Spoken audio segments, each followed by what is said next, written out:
बिस्मिल्लाहिर्रहमानिर्रहीम अस्सलाम वालेकुम स्टूडेंट्स। आज के वीडियो लेक्चर में हम क्लास 11 के बायोलॉजी का चैप्टर नंबर 1 जो है उसका लास्ट टॉपिक डिस्कस करने जा रहे हैं और ये टॉपिक है प्रोकारियोटिक एंड यूकारियोटिक सेल।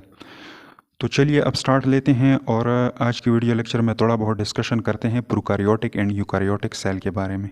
तो यहाँ पर हमने हेडिंग डाल दिया है स्टार्ट में, और हेडिंग में क्या है, प्रोकारियोटिक एंड यूकारियोटिक सेल।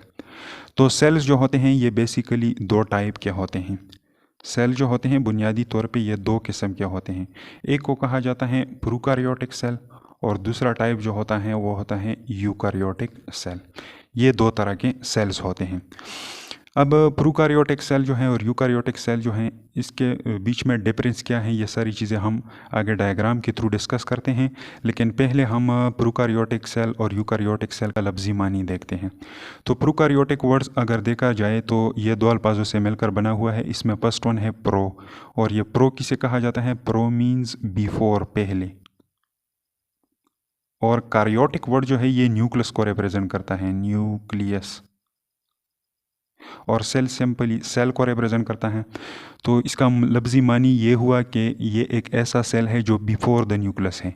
अब बिफोर द न्यूक्लियस से क्या मुराद है, मतलब अब तक ये सेल पूरी तरह डिवेलप ही नहीं हुआ है, इसमें न्यूक्लियस अभी भी पूरी तरह डिवेलप नहीं हुआ है। ये before the development of the nucleus है, मतलब इसमें अभी तक न्यूक्लियस डिवेलप नहीं हुआ है, बिफोर द न्यूक्लियस है। और सेकंड वन जो है यूकारियोटिक सेल की लफ्ज़ी मानी क्या है, यहाँ पे है यू मीन्स ट्रू, यू कहा जाता है ट्रू को। और कार्योटिक वर्ड सिंपली न्यूक्लियस को रिप्रेजेंट करता है।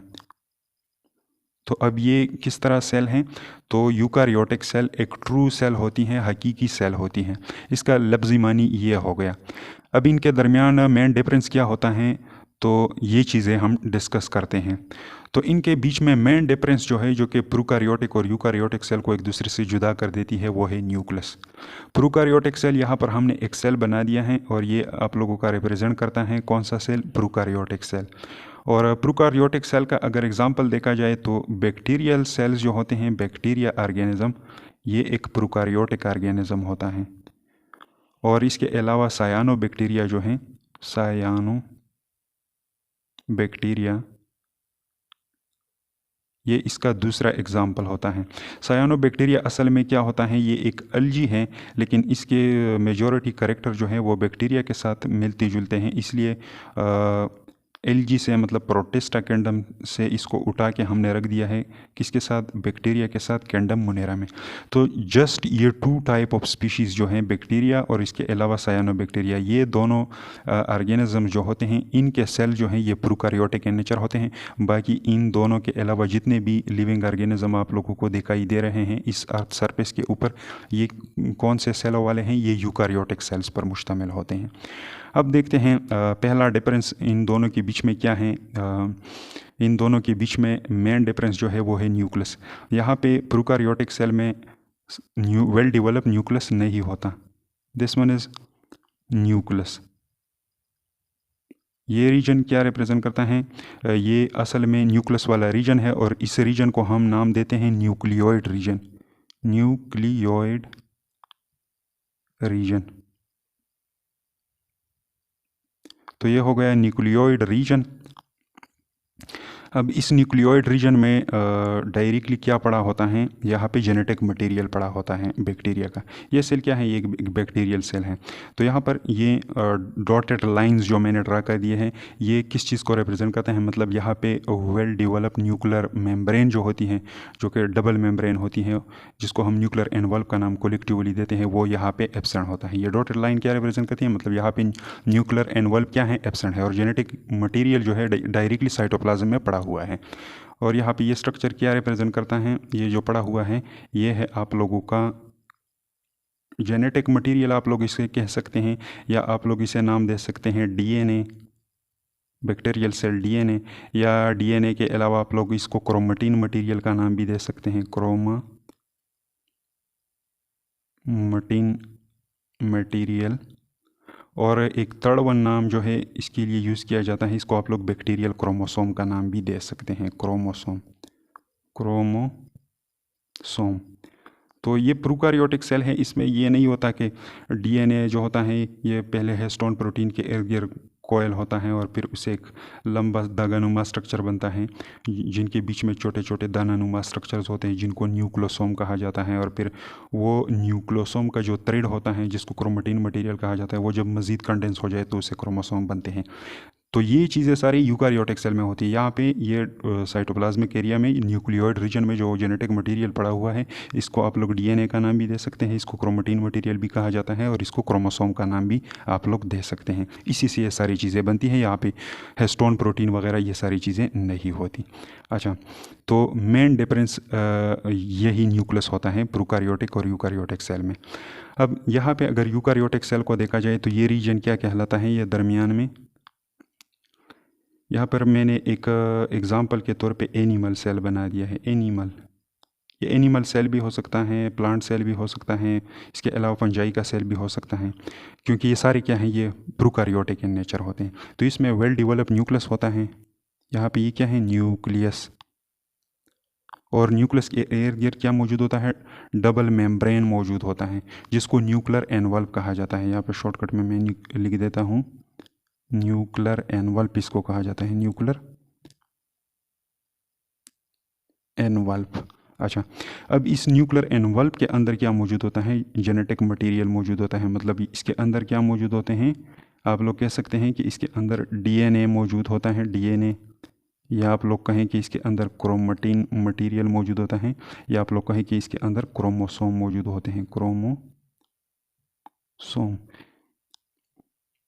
यहाँ पे डीएनए जब हिस्टोन प्रोटीन के इर्द गिर्द रैप्ड हो जाती है तो उससे फिर क्या बनता है, क्रोमेटिन मटेरियल बनता है। और जब क्रोमेटिन मटेरियल मज़ीद कंडेंस हो जाए ड्यूरिंग सेल डिवीजन तो उससे जो मोटे मोटे स्ट्रक्चर बनते हैं उनको क्रोमोसोम फिर कहा जाता है। तो इसका जेनेटिक मटेरियल एक एनवल्प के अंदर पड़ा होता है। अच्छा, और ये वेल डेवलप न्यूक्लियस यहाँ पर मौजूद होता है यूकारियोटिक सेल में। तो पहला मेन डिफरेंस इसका क्या है, यही न्यूक्लियस होता है। इसके अलावा दूसरा मेन डिफरेंस जो है वो ये होता है कि प्रोकारियोटिक सेल के अंदर जो मेम्ब्रेन बाउंडेड ऑर्गेनेल्स होते हैं, जैसा कि यहाँ पर मैंने चंद बना दिए हैं। ये क्या है, ये है ER, एंडोप्लाज्मिक रेटिकुलम। इसके अलावा यहाँ पे आप लोगों को ये स्ट्रक्चर दिखाई दे रहा होगा, ये क्या है, ये है माइटोकॉन्ड्रिया।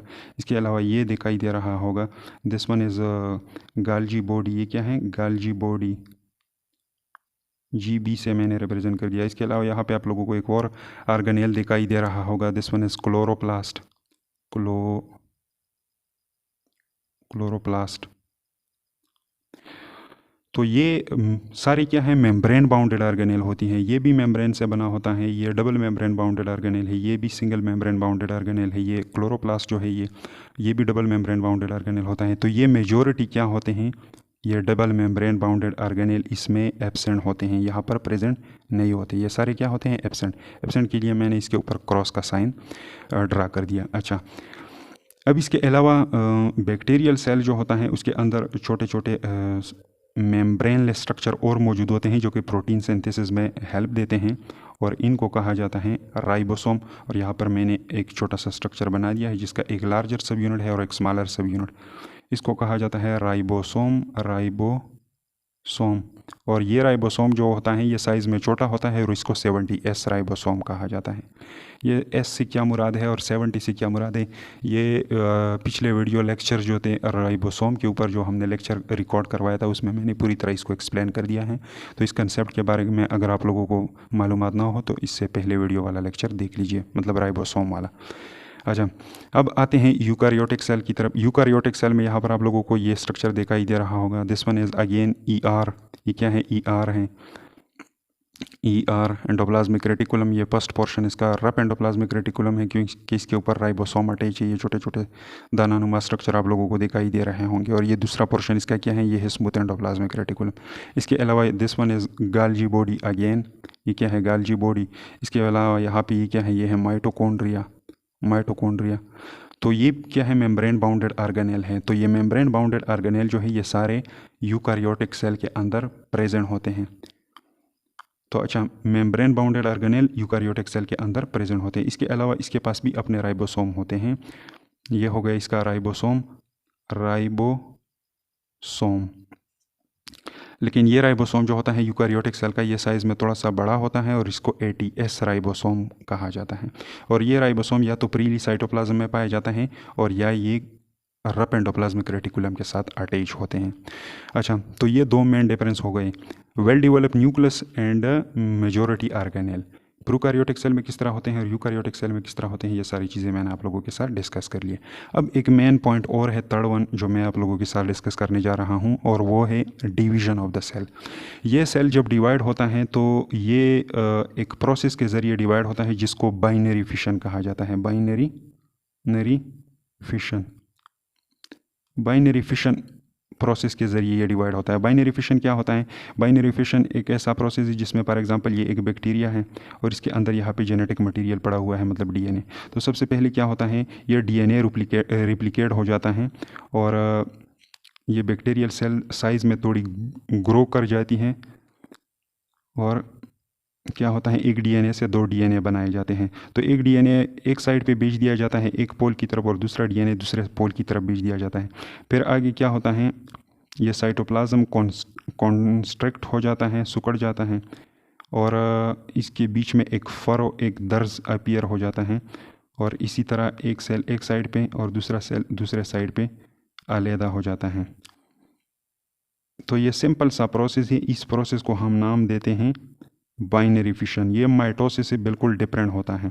माइटोसिस में तो अलग कहानी है, वहाँ पे क्या होता है, स्पिंडल फाइबर की फॉर्मेशन होती है और फिर इसके बाद क्रोमोसोम की अलाइनमेंट होती है और फिर फुलिंग ऑफ द क्रोमोसोम होता है। तो वो लंबा चौड़ा प्रोसेस है, वो यहाँ पे प्रोकैरियोटिक सेल में नहीं होता। Prokaryotic cell simply binary fission के ज़रिए डिवाइड होती है। और ये यूकैरियोटिक सेल जो हैं, ये अगर सोमेटिक सेल है तो ये माइटोसिस के ज़रिए डिवाइड होती हैं, इनका डिवीज़न माइटोसिस के ज़रिए होता है। और अगर जर्म सेल हैं तो फिर ये मियोसिस के ज़रिए डिवाइड होती हैं यूकैरियोटिक सेल। अच्छा, तो यहाँ तक तो समझ आ चुका होगा। अब इसके बाद नेक्स्ट वन हम पढ़ते हैं structure of bacteria as a model prokaryote. Bacteria का स्ट्रक्चर पढ़ते हैं एज अ प्रोकैरियोटिक मॉडल के तौर पे। तो structure of bacteria as a model prokaryote को एक्सप्लेन करने के लिए यहाँ पर हमने एक अलग सा डायग्राम बना दिया है। इस डायग्राम के ज़रिए हम बैक्टीरिया का स्ट्रक्चर डिस्कस करते हैं। ये हमने बना दिया है एक बैक्टीरियल सेल। ये क्या है? बैक्टीरियल सेल एक बैक्टीरिया है। और बैक्टीरिया जो जिस तरह हमने पहले मेंशन कर दिया कि बैक्टीरिया क्या होता है, ये एक प्रोकैरियोटिक सेल होता है। और बैक्टीरिया जो है एक स्मॉलेस्ट यूनिसेल्युलर ऑर्गेनिज्म होता है जो हमारे यूनिवर्स में काफ़ी एबंडेंट पाया जाता है, काफ़ी कसरत से ये मिलता है। बैक्टीरिया और सायानो बैक्टीरिया दोनों जो है, जिस तरह हमने पहले डिस्कस कर दिया, इनको डाल दिया गया है किंगडम मुनेरा के अंदर। इसके लिए दूसरा नाम, किंगडम मुनेरा के लिए दूसरा नाम किंगडम प्रोकैरियोट भी यूज़ होता है। तो जस्ट ये दो टाइप ऑफ ऑर्गेनिज्म है जो कि प्रोकैरियोटिक इन नेचर है। इसके अलावा तमाम जितने भी लिविंग ऑर्गेनिज्म है वो यूकैरियोटिक इन नेचर होते हैं। अच्छा, तो अब बैक्टीरिया का स्ट्रक्चर डिस्कस करते हैं इस डायग्राम के थ्रू। सबसे पहले बैक्टीरिया का आउटर मोस्ट कवरिंग जो होता है, इस कवरिंग को नाम दिया जाता है सेल वॉल। ये क्या कहलाता है? सेल वॉल इसको कहा जाता है। और ये सेल वॉल जो बैक्टीरिया का है, ये बना होता है एक केमिकल से, एक मैक्रोमॉलिक्यूल से, जिसको कहा जाता है म्यूरिन। ये म्यूरिन से बना होता है। और ये म्यूरिन जो है, ये दो चीज़ों से बना होता है। एक को कहा जाता है पॉलीसेकेराइड चेन,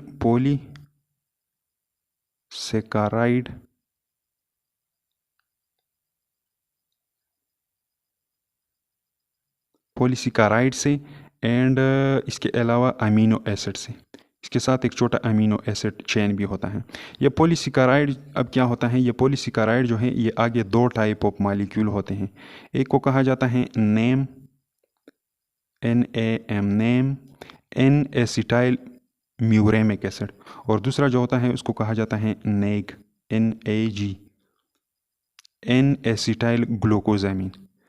तो ये दो मॉलिक्यूल जो होते हैं, इनका अरेंजमेंट कुछ इस तरह होता है। फॉर एग्जांपल यहाँ पे क्या है, नेम हो गया, ये फॉर एग्जांपल नेम है, एंड दिस वन इज़ नेग। और इसके पास एक छोटा सा चोंच लाइक स्ट्रक्चर होता है जो कि अमीनो एसिड से बना होता है। और तो ये पूरा मॉलिक्यूल जो है, इसको क्या कहा जाता है, इस पूरे मालिक्यूल से एक बड़ा मालिक्यूल बनता है। यहाँ पे अगेन क्या होगा, नेम एंड नेग होगा इस तरह, और इसका एक अमीनो एसिड चोंच होगा और ये आपस में यहाँ पे अटैच होता है। फिर इस तरह नेम और नेग मालिक्यूल होते हैं आगे, और इनका एक अमीनो एसिड चेन, और यहाँ पे भी एक नेम और नेग यूनिट होता है, और इसका ये चोंच आपस में यहाँ पे अटैच होता है। तो इससे ये लंबा मैक्रो मालिक्यूल जो बनता है, इसी को हम नाम देते हैं म्यूरिन का नाम देते हैं। और ये एक मैक्रो मॉलिक्यूल होता है, जस्ट सिंगल मॉलिक्यूल होता है। कौन, ये murein, this one is a single macromolecule. अच्छा, तो ये स्ट्रक्चर जो बनता है असल में ये सेल वाल इस तरह का होता है अंदरूनी साइड से। अच्छा, तो ये तो हो गया इसका सेल वाल। अब सेल वाल के नीचे इसका मौजूद होता है सेल मेम्ब्रेन, जो यहाँ पे मैंने बना दिया है। ये हो गया सेल मेम्ब्रेन, और सेल मेम्ब्रेन के नीचे ये पूरा पोर्शन क्या कहलाता है, इसको साइटोप्लाज्म कहा जाता है, साइटोप्लाज्म। और साइटोप्लाज्मिक एरिया में क्या पड़ा होता है, इसका जेनेटिक मटेरियल मतलब डीएनए यहाँ पे पड़ा होता है, डीएनए। बाज़ जगहों पे लिखा गया है कि यहाँ पे सेंट्रल रीजन में सर्कुलर डीएनए मॉलिक्यूल पड़ा होता है, लेकिन बाज़ जगहों पे अगर डायग्राम देखा जाए तो यहाँ पे एक linear molecule of DNA draw किया होता है बहुत सारे स्ट्रक्चर में। तो बुक वालों ने यहाँ पे मेंशन कर दिया है कि ये सर्कुलर इन नेचर होता है, लेकिन बाज़ जगहों पे ये लीनियर भी दिखाई देता है। अच्छा, तो ये हो गया इसके अंदर डीएनए। अब इसके पास अपने राइबोसोम्स भी मौजूद होते हैं। यहाँ पर इन कॉर्नर्स में मैंने छोटे छोटे स्ट्रक्चर्स बना दिए हैं, ये क्या है, राइबोसोम। और ये मैंने एक्सप्लेनेटरी पर्पज़ के लिए 3-4 बना दिए हैं, लेकिन ये अप टू 1000 होते हैं, अप टू 1K तकरीबन, ये 1000 से ज़्यादा होते हैं ये राइबोसोम, और ये साइटोप्लाज्मिक एरिया में प्रीली पड़े होते हैं। और राइबोसोम किस चीज़ से बना होता है, ये आरआरएनए से बना होता है और प्रोटीन से बना होता है। 50% इसके अंदर आरआरएनए मौजूद होता है, आरआरएनए 50%, और इसके अलावा 50% इसके अंदर क्या मौजूद होता है, 50% इसके अंदर प्रोटीन मौजूद होता है, प्रोटीन। अच्छा, तो ये समझ में आ चुका होगा। अब इसके अलावा बैक्टीरिया जो है ये सेक्सुअल रिप्रोडक्शन भी करता है। यहाँ पर मैंने एक अनदर हेडिंग डाल दिया है, सेक्सुअल रिप्रोडक्शन इन बैक्टीरिया। तो बैक्टीरिया जो है ये 3 तरह का सेक्सुअल रिप्रोडक्शन फिनोमेना इसके अंदर परफॉर्म होता है। इसमें फर्स्ट वन है कंजुगेशन। कंजुगेशन जो है एक लंबा चौड़ा सा टॉपिक है, इसको हम एक अलग वीडियो लेक्चर में भी शूट करवाएंगे, लेकिन उन्होंने यहाँ पे सिंपल दिया हुआ है, जस्ट डिफिनीशन उन्होंने दिया हुआ है, तो इस डिफिनीशन के मुताबिक इसको सिर्फ डिफ़ाइन करते हैं। बाकी इसका डिटेल स्ट्रक्चर वगैरह या मैकेनिज़्म जो है वो किस तरह होता है, वो आगे एक चैप्टर आने वाला है, चैप्टर नंबर 6 प्रोकारियोट, उसके अंदर इसको डिस्कस करेंगे। यहाँ पर सिंपल इसको डिफाइन करते हैं। कंजुगेशन एक ऐसा प्रोसेस है जिसमें जेनेटिक मटेरियल को एक बैक्टीरिया से दूसरे बैक्टीरिया के अंदर मुंतकिल कर दिया जाता है with the help of conjugating tube. यहाँ पे आप लोगों को ये 2 छोटे छोटे सेल दिखाई दे रहे होंगे, फर्स्ट वन ये और दूसरा ये। तो ये दो क्या हैं, बैक्टीरियल सेल्स हैं। तो इनके बीच में एक ट्यूब बन जाता है, और इस ट्यूब जो है इसके बीच में डेवलप हो जाता है, इसको कंजुगेटिंग ट्यूब कहा जाता है। CT से मैंने रिप्रेजेंट कर दिया। और इस कंजुगेटिंग ट्यूब के ज़रिए क्या होता है, एक बैक्टीरिया दूसरे बैक्टीरिया के साथ क्या करता है, जेनेटिक मटेरियल का एक्सचेंज करवाता है। रिप्रोडक्शन में असल क्या होता है, exchange of the genetic material ही होता है।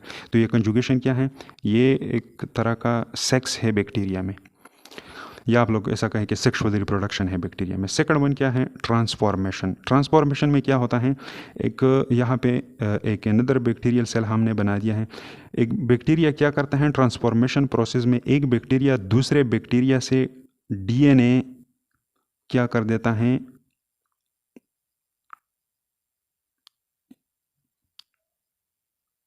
एक बैक्टीरिया से दूसरे बैक्टीरिया में DNA ट्रांसफॉर्म होता है।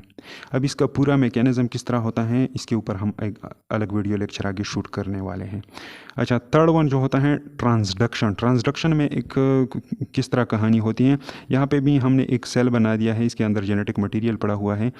तो ये बैक्टीरिया क्या करता है, ये दूसरे बैक्टीरिया से DNA को ऑब्टेन कर लेता है, इसके अंदर ट्रांसफॉर्म होता है, ट्रांसड्यूस होता है with the help of a virus which is called bacteriophage. यहाँ पे एक सिंपल सा स्ट्रक्चर मैंने बना दिया है, आगे हम इसको डिटेल के साथ डिस्कस करने वाले हैं।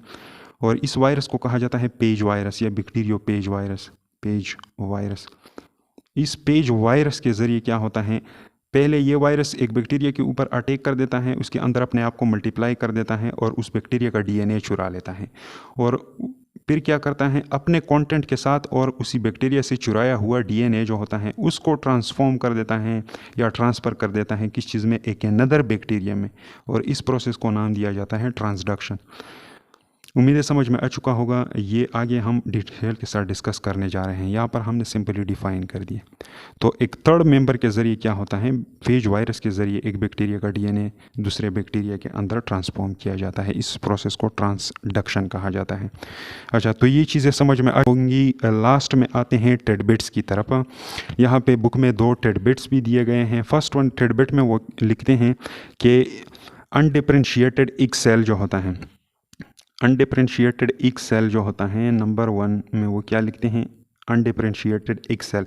अनडिफरेंशिएटेड एग सेल से मुराद ये है कि ऐसा एक सेल जो कि पूरी तरह मैच्योर ना हुआ हो। तो अगर उसका न्यूक्लियस देखा जाए तो उसके न्यूक्लियस के अंदर जो न्यूक्लियर मेम्ब्रेन मौजूद होता है, उस न्यूक्लियर मेम्ब्रेन में बहुत ज़्यादा पोर्स पाए जाते हैं। तकरीबन अप टू 30,000 पोर्स उसके न्यूक्लियर मेम्ब्रेन में पाए जाते हैं। इसके अलावा उन्होंने सेकंड वन दिया हुआ है डिफरेंशिएटेड एरिथ्रोसाइट्स के बारे में। मतलब ऐसा आरबीसी सेल जो कि बस मैच्योरेशन तक पहुंच चुकी होती है। ऐसे आरबीसी का अगर न्यूक्लियस देखा जाए, प्रिकर्सर आरबीसी जो होते हैं उसमें न्यूक्लियस होता है, लेकिन जब पूरी तरह मैच्योर हो जाए तो उससे फिर न्यूक्लियस ख़त्म होता है ताकि साइटोप्लाज्मिक एरिया हीमोग्लोबिन के लिए प्रोवाइड किया जा सके। तो अगर एरिथ्रोसाइट का न्यूक्लियस देखा जाए तो उसमें 3 to 4 क्या होते हैं, पोर्स मौजूद होते हैं। तो ये हो गया पहला टेडबिट। अब इसके बाद सेकंड वन टेडबिट डिस्कस करते हैं। सेकंड वन टेडबिट में वो लिखते हैं कि हमारे बॉडी के अंदर जितने भी सेल्स मौजूद हैं, हमारे बॉडी के अंदर तकरीबन approximately, not exactly, 37 trillions of cells मौजूद होते हैं। 37 ट्रिलियंस सेल्स। तो हमारे बॉडी के अंदर अप्रोक्सीमेटली 37 ट्रिलियंस ऑफ सेल्स मौजूद है। तो इनके 10 गुना बैक्टीरियल सेल हमारे बॉडी के अंदर मौजूद होते हैं। मतलब अगर 37 10 गुना कर दिए जाएं तो इतने बैक्टीरियल सेल हमारे बॉडी के अंदर मौजूद होते हैं। 10x मतलब 10 time greater than 37 trillion bacterial cell. अच्छा, तो ये हो गया last topic prokaryotic and eukaryotic cell के बारे में। उम्मीद है समझ में आ चुका होगा। नेक्स्ट वीडियो लेक्चर में हम सेकंड वन चैप्टर स्टार्ट करेंगे।